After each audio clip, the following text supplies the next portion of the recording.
cellule Femmes de valeur a pour mission de garantir les intérêts de l'homme, de la famille, de la nation et de préserver ceux de la femme qui se reconnaît non seulement dans ses valeurs intrinsèques, mais surtout en la résurrection de Christ le Sauveur et en la renaissance avec le Saint-Esprit en puissance. Femme de valeur, la nation nous adore. Secourir la veuve et l'orphelin. Femme de valeur, l'Éternel nous appelle. L'Église à Christ. Femme de valeur.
Bienvenue encore ce soir chez Femmes de valeur. Nous vous disons Shalom, Shalom. Que le Dieu Tout-Puissant vous bénisse et vous garde.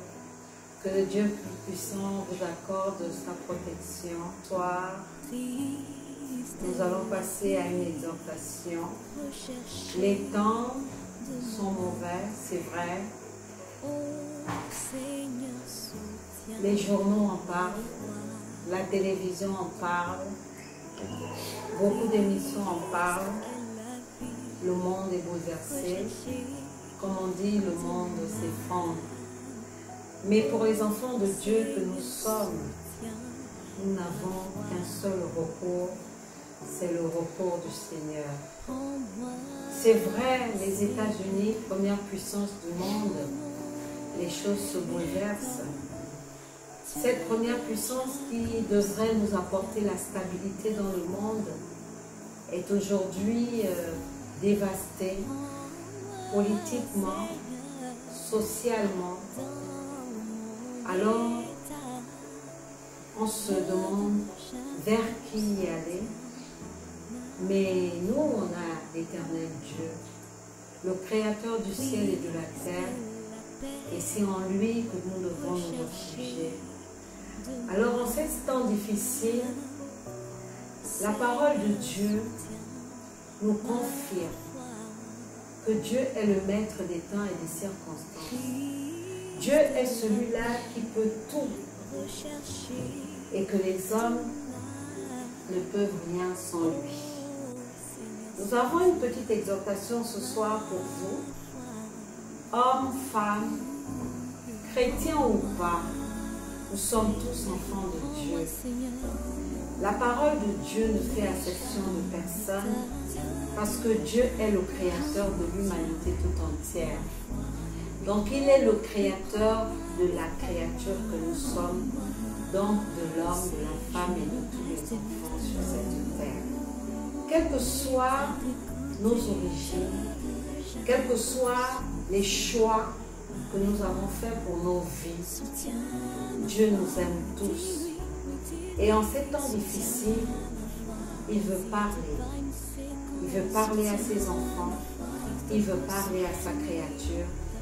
Et il continuera à parler dès lors que le dernier mot lui revient. Alors, nous allons prendre le livre de Jean 15. Nous allons commencer à lire du premier verset et on va s'arrêter quelque part jusqu'au verset 7. C'est une exhortation afin de fortifier les enfants de Dieu que nous sommes Et ceux qui ne se reconnaissent même pas en tant qu'enfants de Dieu ont besoin d'écouter la parole de Dieu. Nous lisons la parole de Dieu dans le livre de Jean 15, à partir du premier verset. Je lis la parole de Dieu dans le nom puissant et glorieux de Jésus-Christ. Je suis le vrai cep, et mon Père est le vigneron. Tout serment qui est en moi et qui ne porte pas de fruits, il le retranche. Et tout serment qui porte du fruit, il l'émonde, afin qu'il porte encore plus de fruits. Déjà, vous êtes purs à cause de la parole que je vous ai annoncée.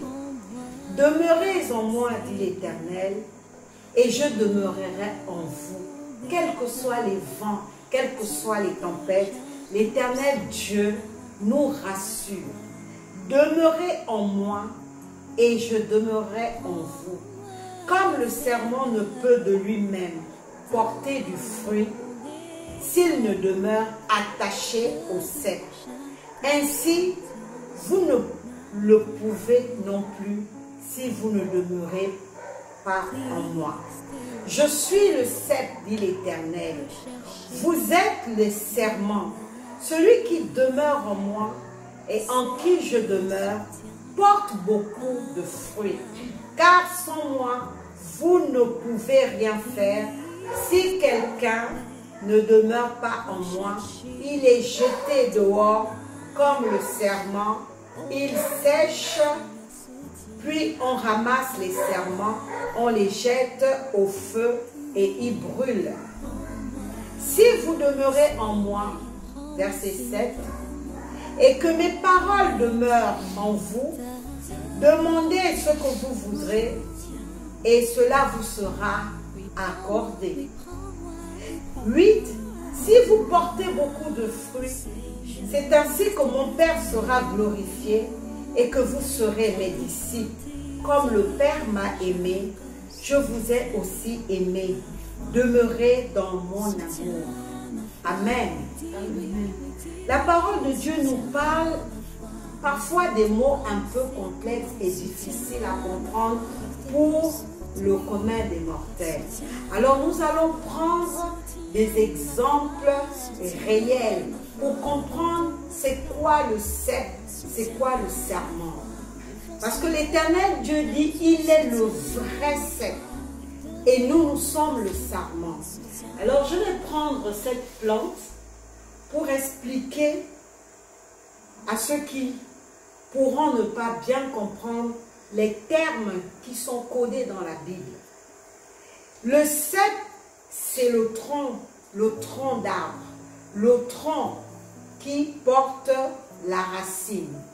Et là, vous avez une fleur. Imaginons que c'est la plante ou l'arbre qui fait pousser du raisin. Parce qu'il dit, il est le vrai vigneron. Le vigneron, c'est celui qui cultive la vigne, là où pousse le raisin, afin de faire le vin, les jus de raisin et autres. Alors, il dit qu'il est le tronc qui porte la racine. Et nous devons être quoi? Les serments. Les serments, ce sont cette petite branche qui pousse sur le tronc afin de porter du fruit. Le fruit pour cette fleur, ce sont ses feuilles. La beauté de cette fleur, c'est nous qui devons être comme ces fleurs. Vous voyez que ces fleurs portent du fruit. C'est-à-dire qu'elles sont belles, elles n'ont pas séché et elles sont toutes vertes. Alors le Seigneur veut que nous soyons le serment. Les serments, c'est-à-dire la fleur et la branche qui porte la fleur doit être accrochée au tronc et à la racine. Parce que la fleur ne peut pas vivre sans ce tronc. Si l'on coupe cette fleur et on la fait vivre dehors quelque part, vous verrez que la fleur va faner. La fleur va perdre sa teneur. la fleur va perdre son identité parce qu'elle deviendra une feuille sèche et elle ne pourra plus donner du fruit et être agréable à Dieu et servir à l'homme. Or, si cette fleur, si ces fleurs et ces feuilles demeurent accrochées aux branches et à la racine, vous verrez que la fleur ne fanera jamais. Elle portera toujours du fruit en son temps. Mais l'Éternel nous dit quoi? Celui qui ne s'accrochera pas au tronc d'arbre sera retranché. Retranché, ça veut dire bon à être brûlé au feu. Parce que lorsque la fleur perd sa saveur, son identité, elle devient une feuille sèche. Et qu'est-ce qu'on fait dans les plantations avec des feuilles sèches? On les brûle et on fait des feux de paille avec. Alors Dieu qui nous aime et qui nous aime tant ne veut pas que nous soyons ces feuilles fanées et qui ne peuvent pas apporter du fruit en toute saison. Parce qu'il ne veut pas que nous soyons retranchés de la terre. Il ne veut pas que le monde nous brûle et nous jette à terre. Voilà pourquoi il nous demande de nous accrocher au tronc et à la racine afin de porter du bon fruit en toute saison. Mais vous direz, mais comment faire justement pour être cette fleur, cette feuille accrochée toujours à la racine? Mais il dit qu'il est le tronc, il est la racine. Mais dans le livre de Jean 1, l'Éternel Dieu nous dit également qu'il est au commencement la parole.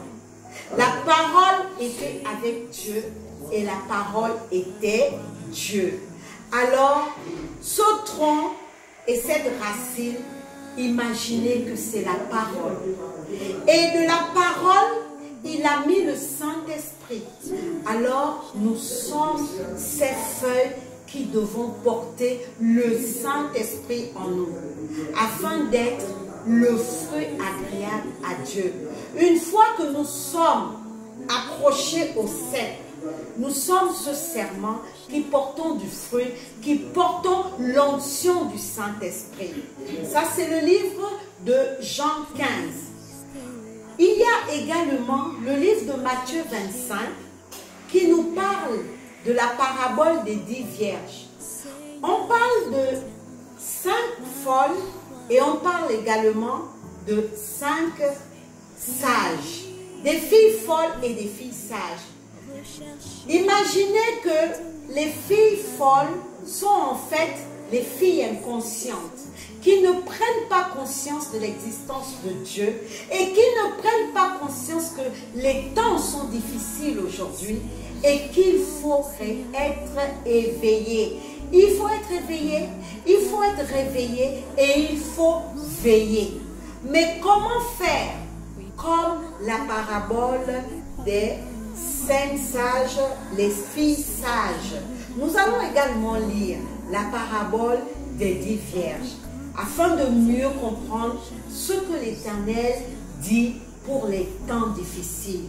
Au temps difficile, l'Éternel veut tout simplement que nous portons du bon fruit. Le bon fruit, c'est dans le livre de Galates 5, à partir du verset 22. Nous devons être amour.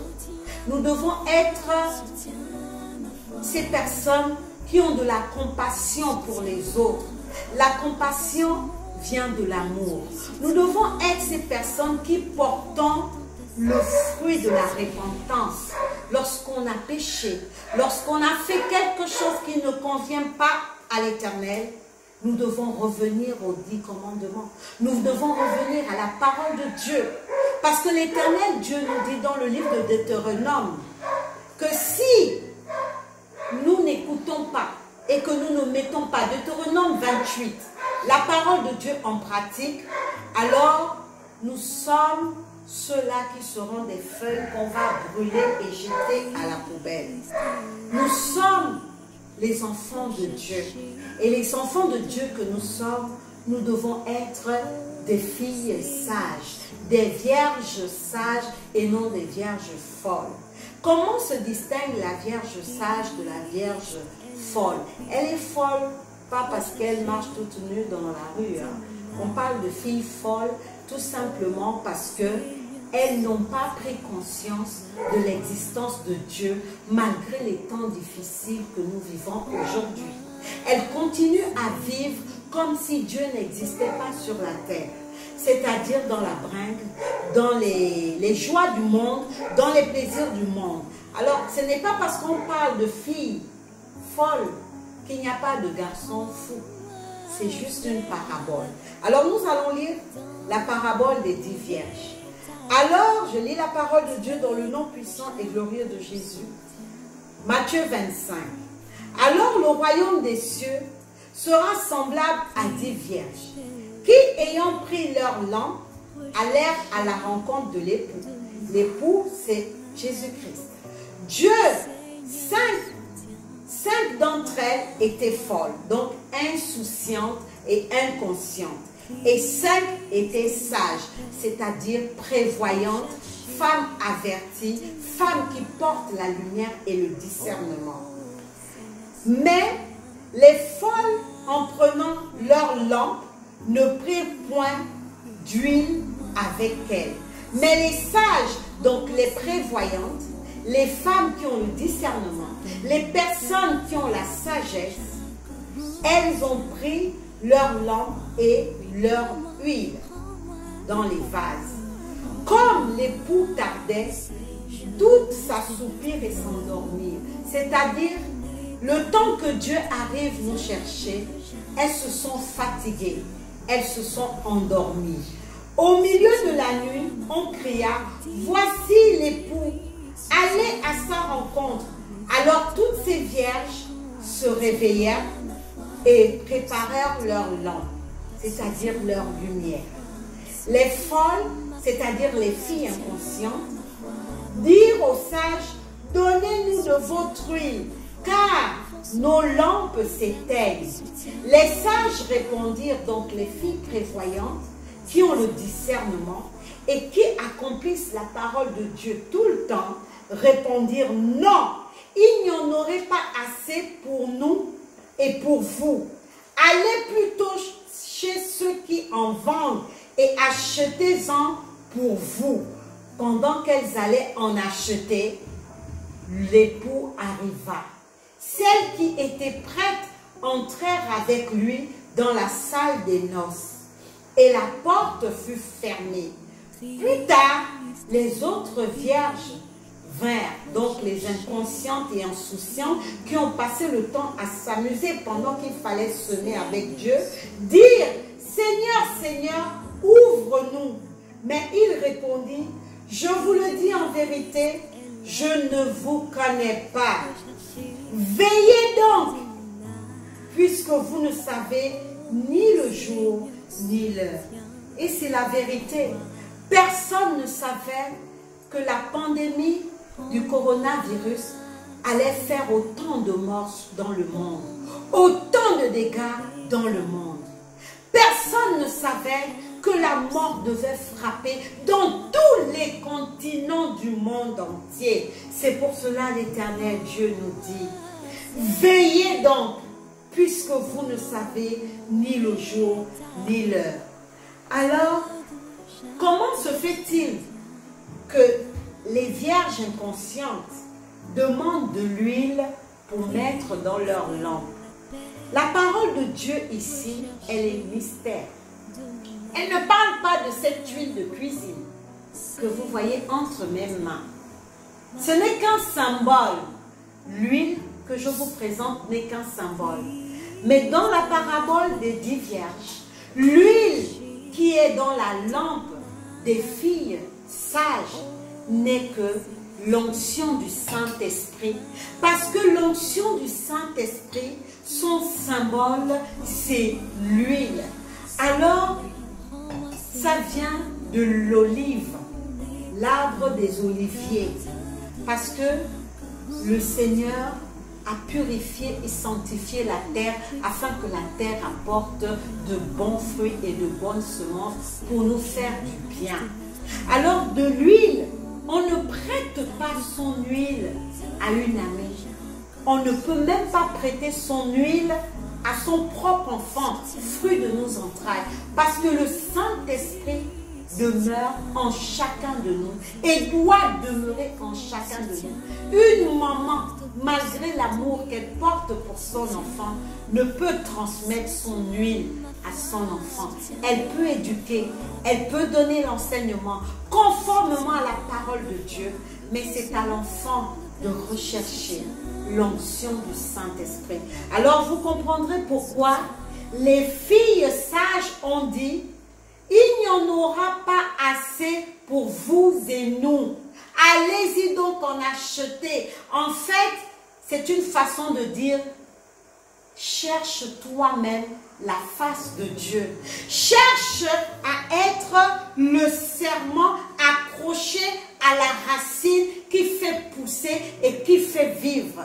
Ne cherche pas à marcher selon les hommes. Ne cherche pas à t'accrocher à l'homme qui est comme toi et qui cherche la face de Dieu tout comme toi.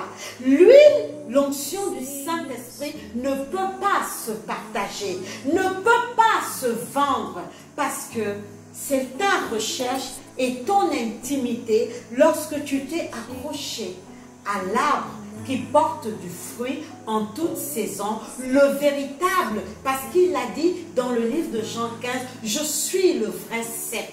Le vrai cep, c'est la vraie plante, la plante qui porte du fruit. Si vous êtes quelque part, là où il n'y a pas de fruit, si vous êtes dans une église, là où vous ne portez plus du fruit, si vous êtes en train de marcher avec une amie, avec un frère ou une sœur, mais vous savez que ça ne porte pas du fruit, détournez-vous-en.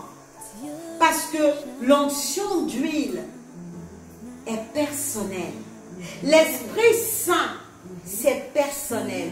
Voilà pourquoi l'Éternel Dieu nous dit à la fin du verset 13 du livre de la parabole des vierges, Matthieu 25, veillez donc, puisque vous ne savez ni le jour ni la nuit. Parce que le jour où l'Éternel vient, il vient de plusieurs manières. Il arrache par la mort, il arrache la mort d'abord spirituelle et il arrache après à la mort physique. Mais où irons-nous? Parce que le tout n'est pas de prier, mais il faut savoir pourquoi on prie, pourquoi on veille, parce que nous devons préparer notre place pour le salut éternel. Peuple de Dieu, soyez bénis et que l'Éternel Dieu vous bénisse. Femme de valeur, la nation nous adore. Secourir l'aveugle et l'orphelin. Femme de valeur, l'Éternel nous appelle. Pour les affligés. Femme dotée de multiples qualités, serviable, aimante et brave, cuisinière, ménagère, éducatrice, mère, épouse, tu es courageux. Oh femme, soyons des modèles selon le cœur de Dieu. Maman Jeanne, mère, épouse, grand-mère d'amour et d'expérience, point de référence pour la génération présente